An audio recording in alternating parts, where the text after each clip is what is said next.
boa noite. Vamos conversar hoje sobre o tema como organizar, publicar e divulgar um livro de poemas. Quando eu iniciei a minha trajetória literária, e já tem bastante tempo, lá pelos anos 80, não era tão fácil para um poeta jovem mostrar o seu trabalho.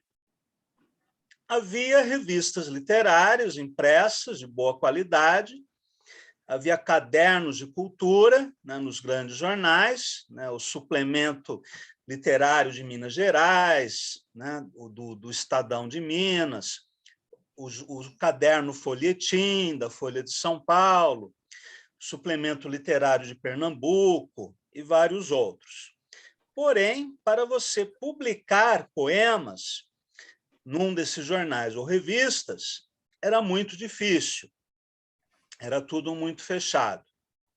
Não havia instituições voltadas para a divulgação da poesia. Hoje nós temos a Casa das Rosas, a Casa Guilherme de Almeida, o Centro Cultural São Paulo inaugurou uma curadoria de literatura e poesia há alguns anos atrás, né, eu fui o primeiro curador.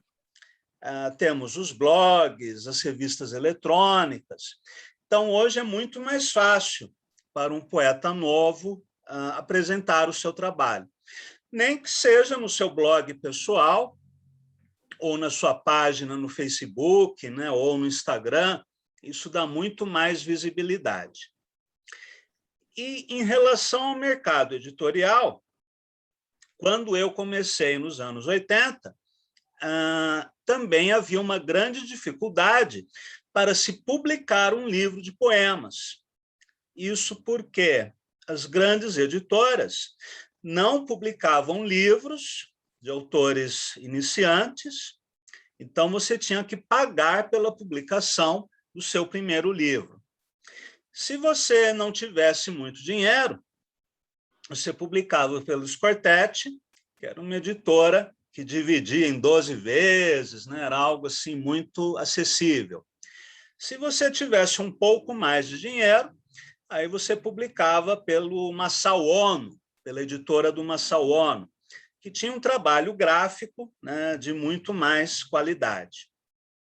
Havia alguma crítica literária naquele momento, coisa que não temos mais.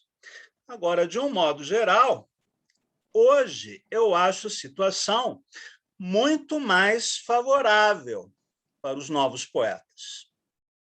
Primeiro, porque temos a internet. Então, para você mostrar os seus poemas, você pode fazer essa divulgação, né, via Facebook, Instagram, no seu blog pessoal, ou enviar para os seus amigos por e-mail. Enfim, há vários recursos eletrônicos para você mostrar a sua poesia. Também há várias editoras que publicam livros de autores jovens sem cobrar nada, como a Patuá, a Oficina Raquel, a Córrego e várias outras pequenas editoras, que têm feito um trabalho bastante louvável, né, de divulgação da nova poesia. Agora, um desafio que sempre houve, em qualquer época, para os poetas, é como organizar o livro de poemas. Há várias estratégias para isso. Então, vamos falar um pouco a esse respeito. O livro pode ser planejado previamente. Você pode pensar no título, na temática, nos gêneros poéticos, na divisão interna, na sequência, ou ainda ele pode ser uma reunião de poemas escritos em determinado período, sem plano prévio. Eu vou citar um exemplo. Em 2001, eu escrevi o meu livro A Sombra do Leopardo. Eu pensei previamente nesse título, A Sombra do Leopardo, que tinha relação com um verso do canto primeiro, né, do Inferno de Dante. Pensei no título e pensei numa divisão interna na forma de cadernos. Então, em um caderno, haveria poemas sobre o mar. Em outro caderno, poemas sobre a noite. Em outro, poemas de temática oriental, sobre filósofos, sobre países, sobre cores. Enfim, vários temas que foram definidos por mim antes mesmo de esses poemas serem escritos. Então, pensei no título, na divisão interna, na forma de cadernos, né, temáticos. Eu não me prendi a nenhum gênero poético específico. Então, nesse livro não há haikais, não há sonetos, não há poemas visuais, há alguns poemas em prosa, mas não há um planejamento prévio de que o livro fosse dedicado a um gênero literário.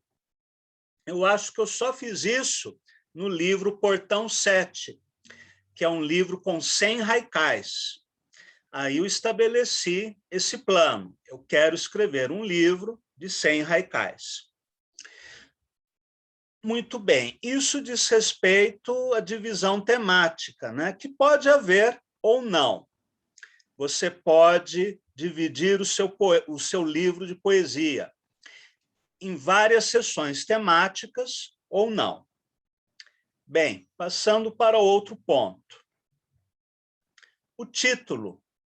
Muitas pessoas têm extrema dificuldade para criar o título de um livro, ou até antes, né, o título para um poema.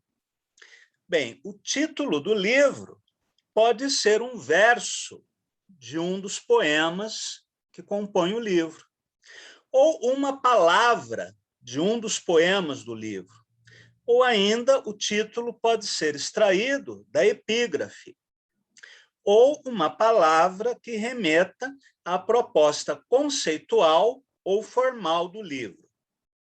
De todo modo, é importante que o título transmita alguma informação sobre o próprio livro, que não seja algo aleatório, né? Não seja algo que não tenha nada a ver com esse volume que o leitor tem em mãos. Epígrafe. O que vem a ser a epígrafe? Pode ser um verso, um trecho de prosa ou qualquer texto de outro autor que você insere logo no início da obra. Celso, Jorge, né, bem-vindos.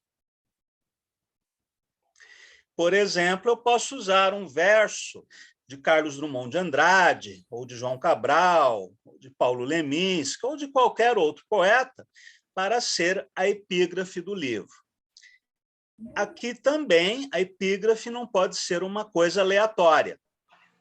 A epígrafe precisa comunicar alguma coisa sobre o sentido do livro.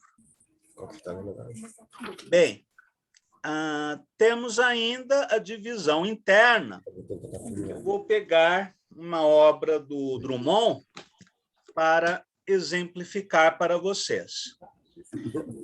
Na divisão interna do livro, nós temos a capa, a ficha catalográfica, o frontispício, a epígrafe, o índice, poemas, eventualmente ilustrações, notas, se o autor desejar, e a biografia do autor no final do livro. Eu peço a todos que silenciem o áudio para que não interfira na aula. Então, se nós pensarmos neste livro do Drummond, né, Antologia Poética, você tem aqui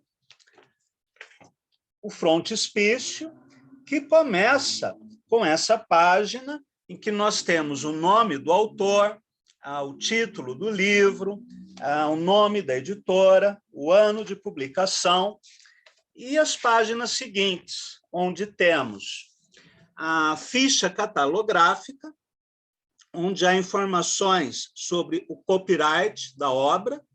O copyright é do autor e da editora. O autor tem direitos sobre o texto e a editora tem direitos sobre essa publicação específica.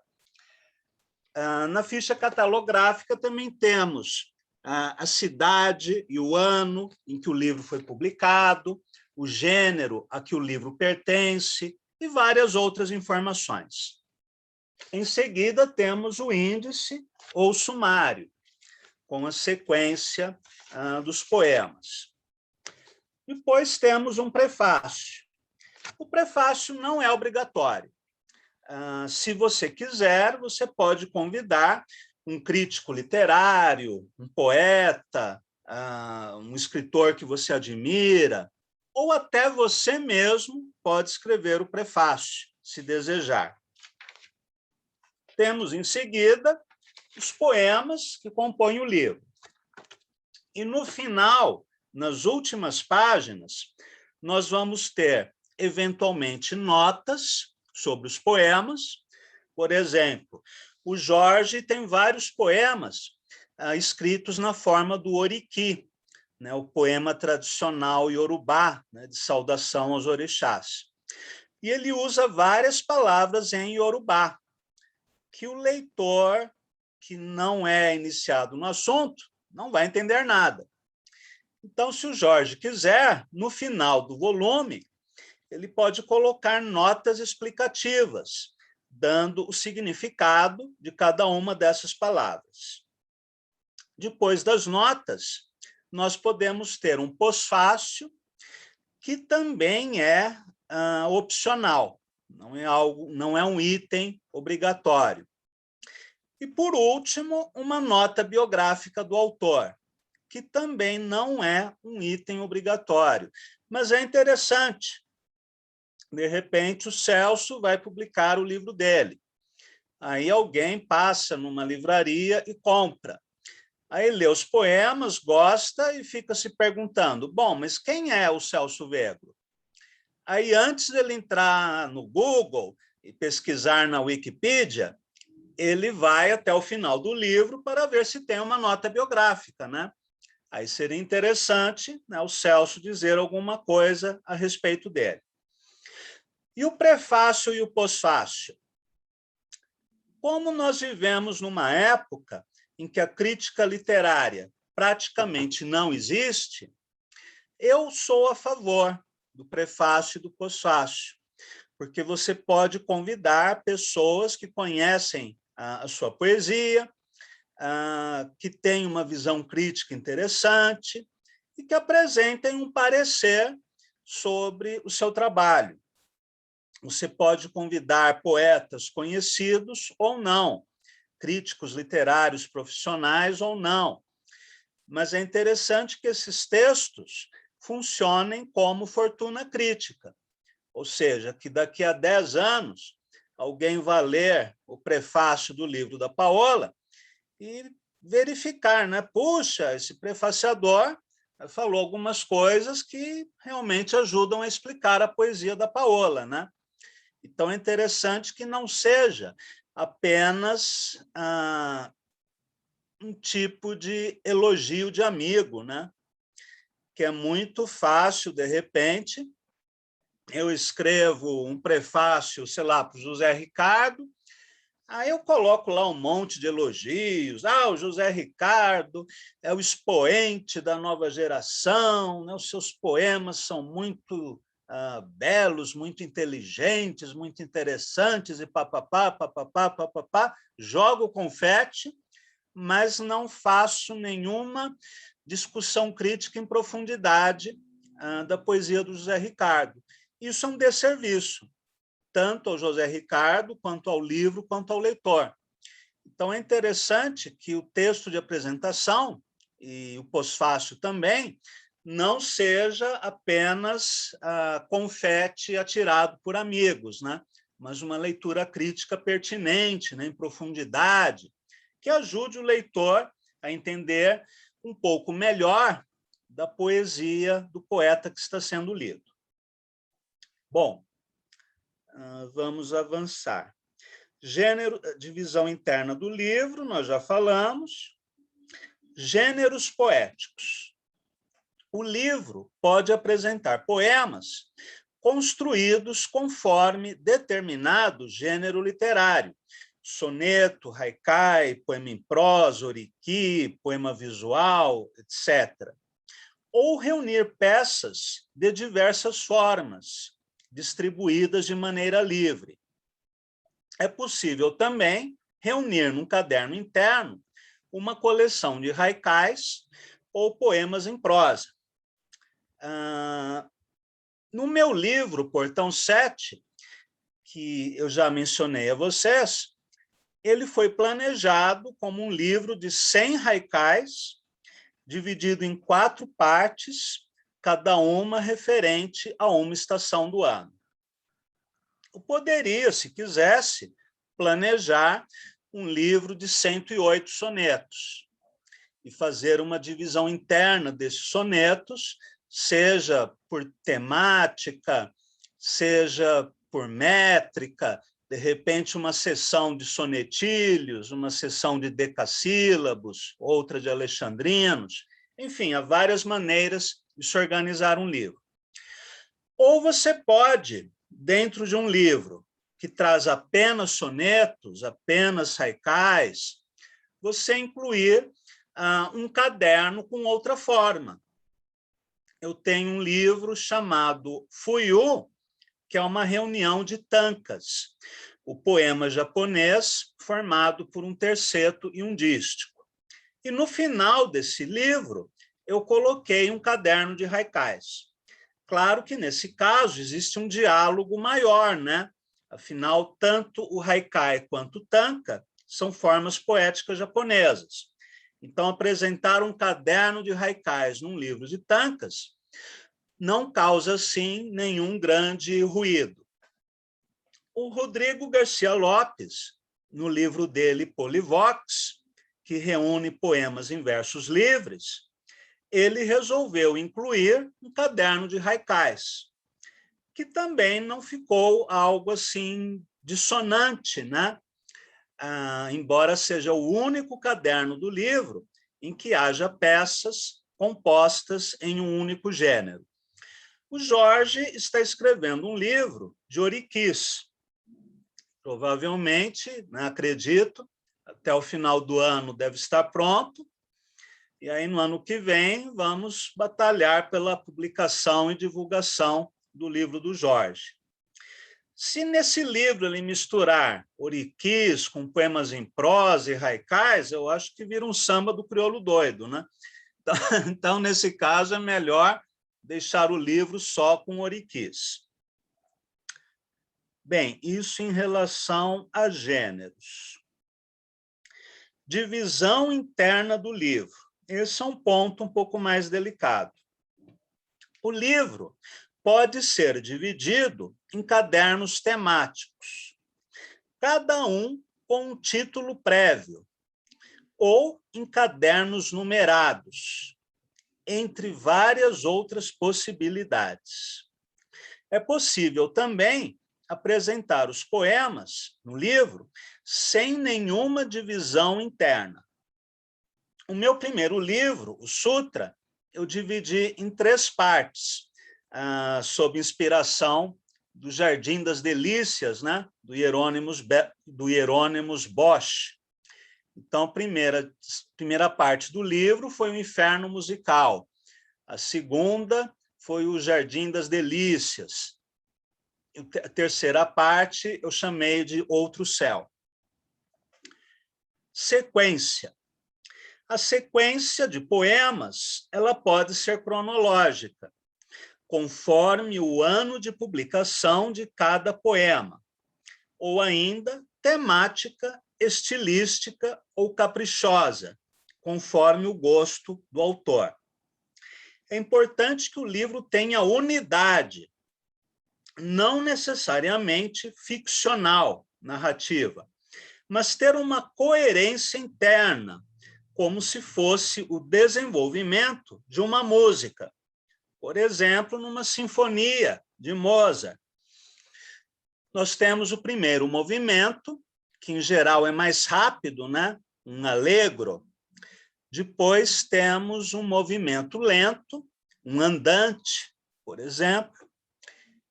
O terceiro movimento é rápido, pode ser um scherzo, um minueto, ou um rondó, ou várias outras formas. E o quarto e último movimento da sinfonia também é rápido. E você, escutando a sinfonia, você percebe que há uma unidade entre todas essas partes. É isso que o poeta deve buscar, embora não haja nenhuma regra fixa em relação a isso. O poeta Horácio Costa, por exemplo, que é um poeta que eu admiro muito, ele tem um livro chamado Ravenalas, que reúne poemas escritos entre 2004 e 2008. E todos os poemas são apresentados no livro de maneira cronológica. Conforme ele ia escrevendo os poemas, ele ia colocando em sequência. Por quê? Porque ele quis. Não há nenhuma outra explicação para isso. Como diria o Jânio Quadros, né? Filo porque quilo. Enfim, é um capricho do autor. Eu quero escrever um poema, quero escrever um livro em que os poemas sejam colocados em ordem cronológica. Ok. Você também pode fazer, como o Drummond, essa sequência em forma temática.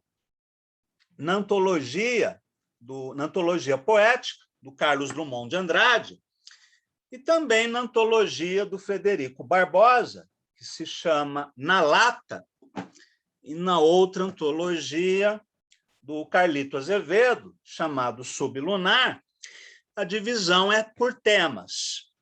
Então, se nós abrirmos o livro do Drummond, por exemplo, o primeiro caderno tem esse título, Um Eu Todo Retorcido, que traz poemas autorreflexivos, né?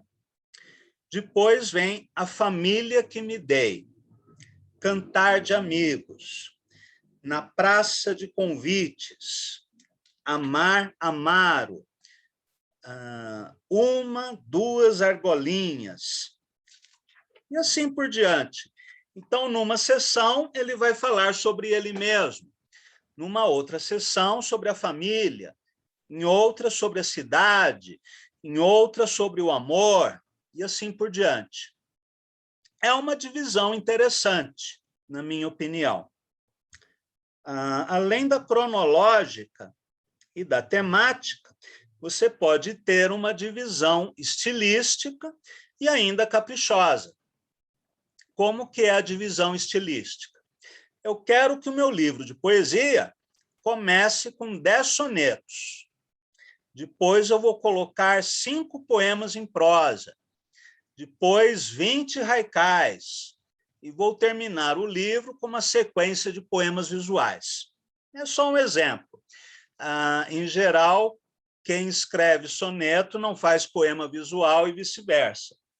Mas, em suma, se você trabalha com vários gêneros, você pode fazer isso, dividir o livro conforme os gêneros trabalhados por você.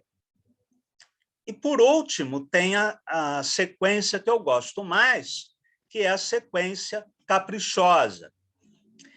Eu vou ler aqui, antes de falar sobre a sequência caprichosa, você ainda tem, no caso da organização da poesia completa de um autor, 2 maneiras de dispor os livros nesse volume.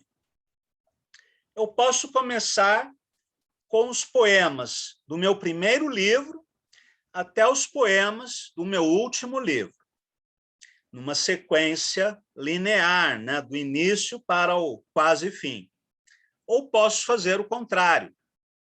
Eu posso começar o volume da minha poesia completa com os meus poemas mais recentes e terminar com os meus poemas mais antigos. Isso também é uma questão de gosto. Ilustrações podem ser interessantes. Claro que aí é interessante que as ilustrações, podem ser desenhos, pinturas, fotografias, dialoguem com os poemas de maneira criativa, que não sejam meras explicações visuais. Por exemplo, escrevo um poema sobre a chuva, aí do lado desse poema tem uma fotografia mostrando a chuva em São Paulo. Fica banal, né? Fica muito fácil, muito comum. Então, é mais interessante você criar até um atrito entre o poema e a imagem, criar algum tipo de dissonância ou de relação complementar. E, claro, o artista visual, se possível, né, tem que ser um bom artista visual que valorize o teu livro. As imagens precisam estar em pé de igualdade com o texto. Se eu chamo, sei lá, um sobrinho de 12 anos para ilustrar o meu livro, o resultado pode ser um pouco amador, né? Então, é interessante chamar um artista visual que faça um trabalho que esteja no mesmo nível dos poemas. Bom, eu falei lá atrás a respeito da sequência caprichosa, né? Eu gostaria de me estender um pouco sobre isso, até porque é a sequência que eu acho mais interessante. E, para exemplificar, eu vou ler para vocês o prefácio que eu escrevi para o meu livro Travessia Poética, 1982 a 2022. Ou seja, um livro que eu quero publicar no ano que vem, para comemorar os meus 40 anos de trabalho poético. Nesse prefácio, eu digo: Travessia Poética é a reunião de todos os meus poemas, organizados conforme o princípio do atrito. Não obedeci a uma sequência cronológica linear, do primeiro ao último livro publicado, como é habitual na edição das obras reunidas de um autor, nem a uma sequência invertida, do livro mais recente até o mais antigo, prática inaugurada por João Cabral de Melo Neto. Recusei também a estrutura mais viva adotada por Carlos Drummond de Andrade, em sua antologia poética, que distribui os poemas de acordo com cadernos temáticos, misturando composições publicadas originalmente em livros distintos. Escolhi outro método de organização para que esse conjunto de poemas, menos preocupado com as datas, temas e títulos das obras, e mais focado no contraste entre as peças, no choque provocado ao longo da leitura, pela mistura de composições escritas em formas contrastantes. Assim, o livro começa com o poema longo Letra Negra, escrito em 2009 e dividido em 29 seções, que empregam diferentes recursos expressivos e mantêm relativa independência temática entre si. Em seguida, comparece a série Esqueletos do Nunca, coleção de poemas em prosa de concepção próxima à do aforismo, escritos entre 1984 e 2015. Elevando o grau de estranhamento, nas páginas seguintes, o leitor encontrará Gavita, Gavita, texto concebido em 2004, como pequena narrativa ficcional. Fabulação da Outra Margem, série de poemas curtos de temática existencial, sem data de composição, e assim por diante. Recusei a disposição simétrica, linear, em favor do atrito, do entrechoque de tons e timbres, como intervenção artística. O livro foi pensado como performance, não como catálogo de antiquário. Eu desejei que o resultado final fosse um novo livro, que causasse a sensação de surpresa, inclusive para mim. Ao longo da organização do volume, porém, deparei-me com dois problemas. O primeiro dizia respeito à distribuição dos poemas que, originalmente, faziam parte de séries temáticas, como aqueles referentes às cores, à noite, ao mar, a países e filósofos. O segundo era relativo aos poemas que pertenciam a determinados gêneros literários, como o oriki, o tanka e o haikai, sem falar das séries reunidas nas 3 plaquetes dos cadernos bestiais. Separar esses poemas dos blocos a que pertenciam e distribuí-los de modo livre no conjunto do volume seria coerente com a proposta apresentada, mas prejudicaria o efeito estético produzido pela apresentação sequencial dessas peças. Resolvi o dilema optando por uma estrutura híbrida e ainda mais assimétrica e dissonante. Manter esses cadernos tal como foram concebidos, porém, distribuídos no livro, alternados a outros textos, não interligados pelo tema ou gênero poético. Acredito que isso tenha favorecido a margem de confusão e desnorteamento provocados pela leitura, o que vem de encontro a meu objetivo original.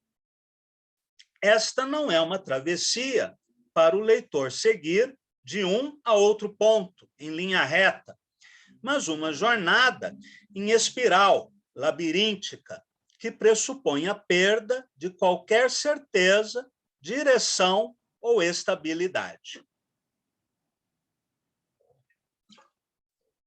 Muito bem. Esta é a organização caprichosa dos poemas. Depois que você tem a organização dos poemas, há outras coisas a serem pensadas. Títulos dos poemas. Assim como no caso do título do livro, o título de cada poema pode ser um verso ou palavra extraída do texto, ou ainda um título relacionado com o conteúdo, com o contexto temático, emocional ou formal do poema. Os títulos de vários poemas podem se relacionar entre si, como se fossem partes de uma série. O livro pode ainda ser organizado em vários fascículos ou cadernos, conforme a proposta do autor. Datas dos poemas. É opcional. Quando eu li pela primeira vez Estrela da Vida Inteira, do Manuel Bandeira, eu achei interessante que no final de cada poema ele colocava o ano em que o livro foi escrito. A partir daí, todos os meus 20 livros de poesia publicados apresentam a data no final de cada composição. Eu acho isso um recurso interessante, seja para o leitor, seja para o crítico literário. Outro ponto, projeto gráfico formato, capa e ilustrações. Esses 5 itens devem constituir uma unidade estética com os poemas. Ou seja, temos que pensar no livro como sendo um objeto estético. Recentemente, eu enviei à editora Urutau o meu livro de contos Romance de Dona Virgo, que eu esperava republicar ainda neste ano. Aí o revisor enviou para mim, né, uma série de considerações, né, sobre o texto, aquelas que diziam respeito à correção gramatical, ortográfica, né, pontuação. Eu aceitei todas. Quando ele quis interferir no meu texto, eu rejeitei qualquer interferência, acreditando que o revisor não pode modificar o estilo do autor. Isso me causou um certo estresse na época, e depois o contato da editora enviou para mim uma arte da capa, que não tinha nada a ver com o projeto do livro. O Romanceiro de Dona Virgo é um conjunto de 6 contos, cada um dialoga com um determinado período da literatura portuguesa e brasileira. Então, o primeiro conto dialoga com Camões, inclusive o próprio Camões aparece no conto como personagem. O segundo conto diz respeito ao Barroco, então Gregório de Matos, né, e o Padre Vieira são bastante citados. Aí tem outros contos que dialogam com o arcadismo, romantismo, simbolismo e a modernidade. E em cada conto eu parodio o estilo de uma época. Logo, há uma intenção estética deliberada, né, na linguagem de cada conto. E a proposta de arte de capa que a editora me enviou, eu considerei que não tinha nenhuma relação com o livro. Aí eu escrevi para o contato da editora, dei uma sugestão de capa para ele, e ele me respondeu dizendo que a editora tinha autonomia para fazer a capa que bem entendesse, que o artista que fez a capa, né, tinha carta branca para fazer a leitura que ele quisesse, e que a leitura do artista não tinha que ser igual à minha leitura. E que era isso ou rescindir o contrato. Aí eu respondi para ele, muito bem, rescindimos o contrato. Eu não quero, com isso, dizer que eu sou contra, né, que o artista tenha liberdade de dialogar, né, da maneira que ele quiser com o texto literário.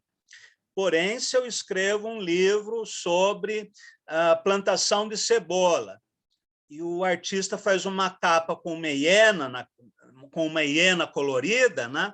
Bom, qual é a relação entre a hiena e a plantação de cebolas? Acho que nenhuma. Então, o autor tem toda a liberdade de discordar do editor quando a revisão ou projeto de arte não estão de acordo com o seu objetivo. Nos meus primeiros livros, inclusive, eu já levava pronta a arte do livro, a editora só tinha o trabalho de imprimir. Hoje eu não sou tão radical quanto a isso, mas eu espero que haja uma parceria entre o autor e a editora, para que o projeto gráfico consiga traduzir visualmente, né, a proposta. Então, nós temos essa unidade entre o projeto gráfico, o formato do livro, a capa e as ilustrações, que, junto com os poemas, devem constituir um único objeto estético. Alguém pode perguntar, bom, eu tenho 10 poemas, ainda é muito pouco para publicar um livro, mas eu queria publicar esses 10 poemas. Ótimo, publique na forma de plaquete. O que vem a ser uma plaquete? É uma publicação de poucas páginas, até 24 páginas, em geral, de edição quase artesanal, a editores que, por exemplo, costuram os exemplares da plaquete em casa, ou seja, nem passa por uma etapa industrial, né? O processo todo de elaboração das plaquetes, algumas vezes, é artesanal mesmo. Você faz em casa, costurando as páginas. Uma plaquete costuma ter um projeto de arte diferenciado, por exemplo, com desenhos coloridos, ou com fotos, ou qualquer outro tipo de trabalho plástico. A capa é diferente, a diagramação, o formato. A plaquete, quando surgiu, né, ela era um objeto de arte. Por exemplo, o lance de dados de Mallarmé, que saiu nos últimos anos do século XIX, se não me engano, em 1897, o lance de dados foi publicado numa plaquete com capa de Edouard Manet, um dos maiores pintores franceses do século XIX. Então, a plaquete é algo mais de pequena tiragem e voltado a um público mais seleto. Você vai, de repente, imprimir 50 exemplares, se tanto, de uma plaquete, ou 100, ou 200, no máximo. E essas plaquetes são voltadas a um público mais reduzido. Diferente do livro, que é um objeto industrial, né, com um número maior de páginas e voltado, pelo menos em tese, a um número maior de leitores. Então, eu posso publicar 10 ou 15 poemas numa plaquete? Sim. E quando você tiver 20 poemas, ou mais de 20 poemas, aí você organiza um livro. Até aqui, tudo claro? Alguém gostaria de fazer algum comentário, alguma pergunta? Está tranquilo? Então, continuamos. Bom, você já organizou o seu livro. Aí vem o passo seguinte, a publicação. Na época em que eu comecei a minha carreira literária, ainda estava em vigor a regra da autopublicação. Os poetas costumavam pagar do próprio bolso a publicação de pelo menos os seus 2 ou 3 primeiros livros de poesia. E só depois disso, uma editora, talvez, com sorte, se interessasse pelo seu trabalho. Manuel Bandeira e Drummond, por exemplo, pagaram do próprio bolso a publicação de seus primeiros livros de poesia. A mesma coisa os irmãos Augusto e Haroldo de Campos.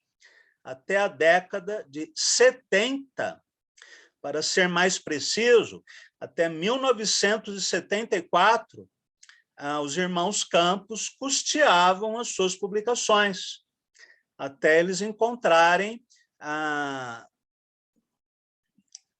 editora Perspectiva, né, que passou a publicar as suas obras sem cobrar nada dos autores. Mesmo anos mais tarde, né, na década de 80, o Sebastião Nunes, um escritor de Minas Gerais, criou um selo chamado Edições do Bolso, porque ele pagava do bolso os seus próprios livros, isso até 2004. Ou seja, ele ficou algumas décadas custeando as suas próprias publicações. Hoje nós já temos um cenário muito mais favorável, né? Há pequenas editoras como a Lume, a Patuá, a Oficina Raquel, a Córrego, a Demônio Negro e algumas outras editoras que publicam livros, né, de novos poetas sem cobrar nada do autor. Essa é uma conquista recente, né? Talvez dos últimos 20 anos. Isso porque a informatização ajudou a reduzir muito o custo de impressão dos livros, né, o que permitiu o seu barateamento. Então, a primeira alternativa, a autopublicação, a segunda, publicar por essas pequenas editoras. Ah, mas eu gostaria de publicar pela Record. Ah, eu queria publicar pela Globo. Aí é um pouco mais complicado, né? Porque essas editoras são grandes empresas que visam o lucro. Elas não estão interessadas, em primeiro lugar, na divulgação de textos de qualidade. Elas publicam, sobretudo, aqueles títulos que elas têm certeza que vão vender e vão vender bem. Então, grandes editoras, por enquanto, vamos deixar para mais tarde, quando nós ganharmos o Jabuti, ganharmos o Nobel, aí a Companhia das Letras vem correndo atrás de nós, mas não é o caso de agora. Então, isso quanto à publicação. Divulgação. Hoje é muito mais fácil do que quando eu comecei a publicar. Embora houvesse críticos literários, cadernos literários, no entanto, para que o Estado de São Paulo, a Folha de São Paulo, né, o Estado de Minas, a Folha de Londrina, se interessassem pelos livros de autores jovens, era muito complicado. Primeiro, porque as editoras, assim, as livrarias, perdão, misturei tudo, porque os jornais e as revistas recebem toda semana muitos livros enviados pelos editores. Aí, o editor do Caderno de Cultura, ele vai selecionar o que ele acha interessante para resenhar. E, geralmente, as resenhas são feitas de livros de autores já consagrados. É muito difícil você encontrar um caderno de cultura aberto à publicação de resenhas de um autor novo. Na Folha de São Paulo, entre o final dos anos 90, comecinho de 2000, até saíram algumas resenhas de autores jovens. Hoje, isso é quase impossível. Se na mídia as chances de divulgação são mínimas, nós temos que utilizar todas as novas ferramentas que estão à nossa disposição. Para isso, é importante elaborarmos o famoso press release. O que vem a ser isso? O Jorge publicou o livro dele de Ouriquis. Então, ele escreve um release, ou encontra um jornalista que possa fazer o release para ele.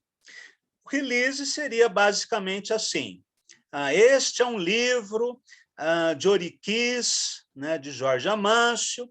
O Ouriqui é um texto poético de tradição oral, de origem iorubá, que homenageava os orixás, os reis e os heróis lendários. Os poemas falam dos atributos, dos símbolos, das características psicológicas de cada orixá.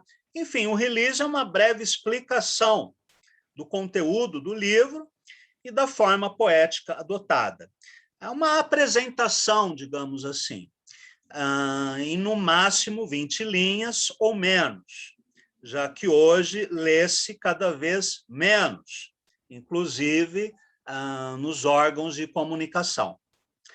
Tendo o release pronto, você envia para as revistas online, por exemplo,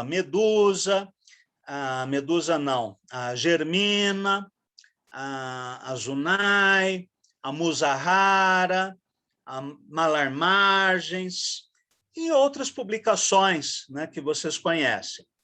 Vocês podem publicar o release em blogs, podem criar páginas no WhatsApp para divulgação do livro. Não façam isso hoje, o WhatsApp está fora do ar. Podem criar lives para debater com outro poeta, além de utilizarem o mailing de e-mails. Há quem diga que o e-mail é uma coisa fora de moda, antiquada, que ninguém usa. Pois bem, hoje eu tive a experiência prática de enviar a programação do laboratório pelo WhatsApp e pelo e-mail. Acredito que todos vocês tenham lido o que eu escrevi pelo e-mail, né? Já que o WhatsApp entrou em parafuso, né? Saiu do ar. Então, o e-mail ainda é um veículo interessante. Vocês podem organizar um mailing list de e-mails. O que significa? Eu conheço os endereços de e-mail de 30 pessoas.